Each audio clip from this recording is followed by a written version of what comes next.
All right. For those who don't know, Tara Reade is one of the many people who have come forward to speak about her encounters and time working with Joe Biden. Tara Reade, along with a few other women, went on to state that Joe Biden has been abusive, harassing. I got to be careful with the YouTube guidelines, after all, because we're still on YouTube. Um, but she is one of the many people who heroically came forward. And because of that, in 2020, Me Too and Time's Up abandoned her. And since then, she received nothing but constant harassment from corporate media, as well as the Democratic Party and the Vote Blue No Matter Who sphere. So I'll play this video, and I will not interrupt. So I've gotten a lot of people asking me what's going on. And so I'm going to put a press release that my lawyer, Rada Sterling, had written below in these comments. But I wanted you to know, yes, I am back in America. And yes, my lawyer is going to be filing a petition to get Merrick Garland to open the case for third-degree sexual assault again that Joe Biden committed against me in 1993, because there is no statute of limitations apparently in Washington, D.C., and they should open an investigation at the very least. So it would really help me if you could sign the petition and share it, because the more signatures, the more of a mandate there will be. It took me great risk, of course, to come to America. I came for several reasons. Some were personal. I had a big family event. My daughter was getting married. I also really wanted to help with the paperwork that my lawyer was trying to file. And I was hopeful that I could maybe testify in Congress to the whistleblower committee and pick up where we left off with Matt Gaetz and Marjorie Taylor Greene. We'll see if any of that occurs, because in the last 48 hours, so much has happened since the attempted assassination on Donald Trump, which is horrific. So we'll see the results of all of that. But thank you for all your support. Thank you for all the new followers. And if you would just please share this petition and sign it if you feel that it's worthwhile to sign. And, it's interesting to be back in America. I was very lucky to have a very gracious host in Russia. They were very kind to me and protected me when my life was at risk.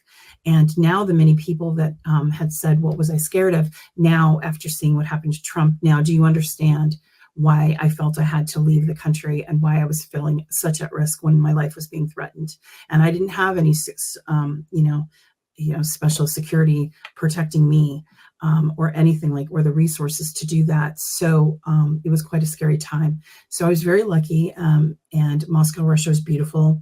Our country really doesn't understand Russia as it should, because the media has been very complicit with the hawkish administration of the Biden administration going after Russia and making up lies.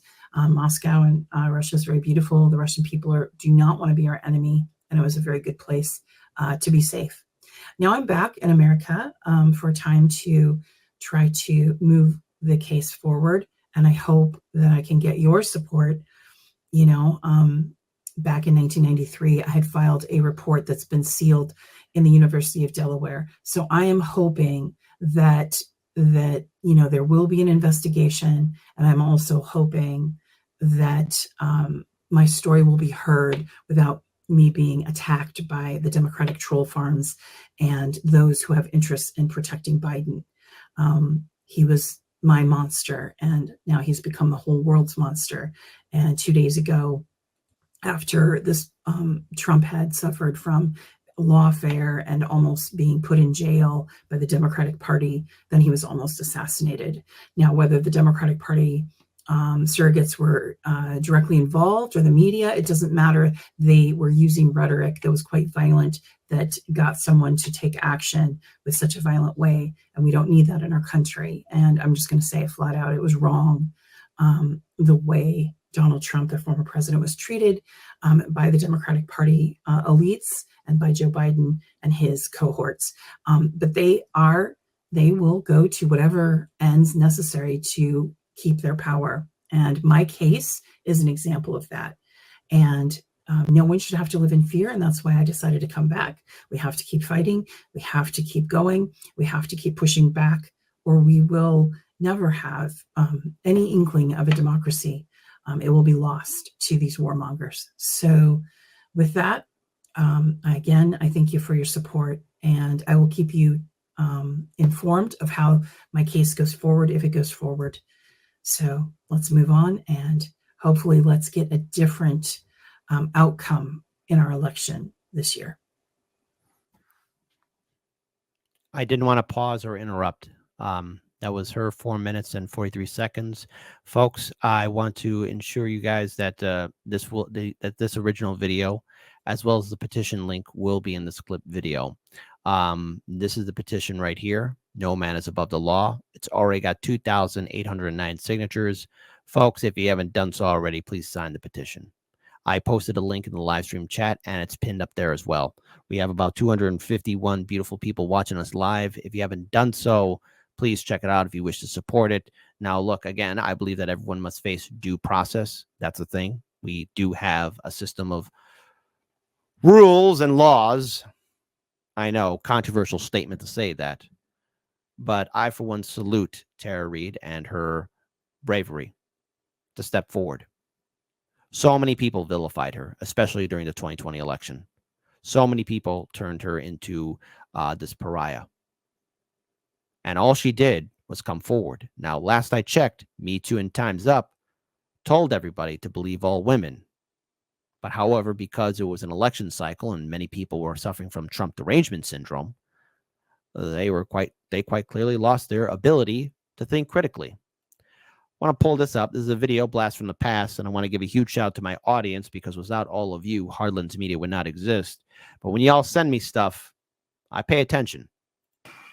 Approve a search of her name.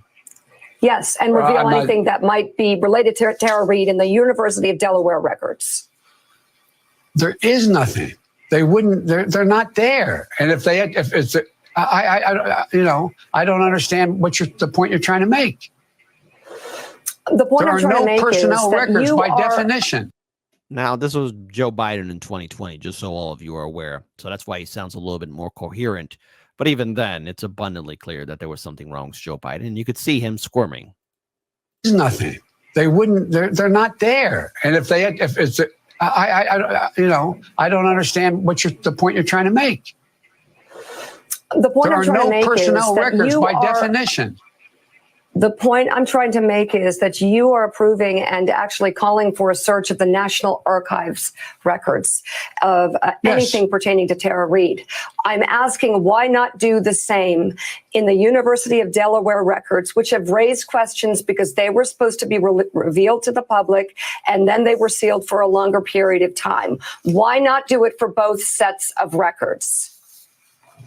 Because the material in the University of Delaware has no personnel files, but it does have a lot of confidential conversations that I had with the president about a particular issue, that I had with the heads of state of other places, that would not be something that would be revealed while I was in public office or while I was seeking public office. It just stands to reason. To the best of my knowledge, no one else has done that either.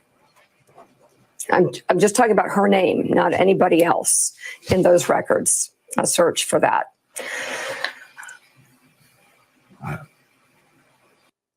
Oh, the infamous Biden pause. Let's listen to that one more time.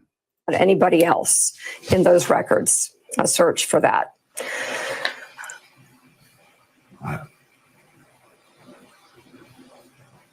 Nothing classified with the president or anybody else. I'm just asking, why not do a search for Tara Reade's name in the University of Delaware records? Look, I mean, who does that search? The University of Delaware.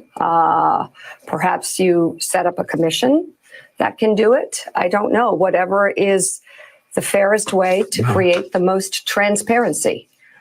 Well, look, Mika. So that was just a short video of Joe Biden squirming. Here again is the petition. Now, in the live stream chat, I did pin it. So for all the people watching, if you hadn't signed it, there should be an additional maybe, 200 plus signatures on there, getting close to 3,000. Folks, if you hadn't done so, please do so. Her story never wavered. She has been consistent. Now, again, look, everybody's deserved a fair hearing and trial. Due process must take place. But her story and what she has said, she has been consistent with it. She has never once backed down. And now more than ever, we need bravery. We need people to speak up. Tara Reade, welcome back. We're glad you're back home. And I hope all is well for you and your family. Please keep speaking truth to power. And we do hope that you do have justice. But I also encourage my audience, if you haven't done so, please check out the link. Again, I pinned it in the live stream chat.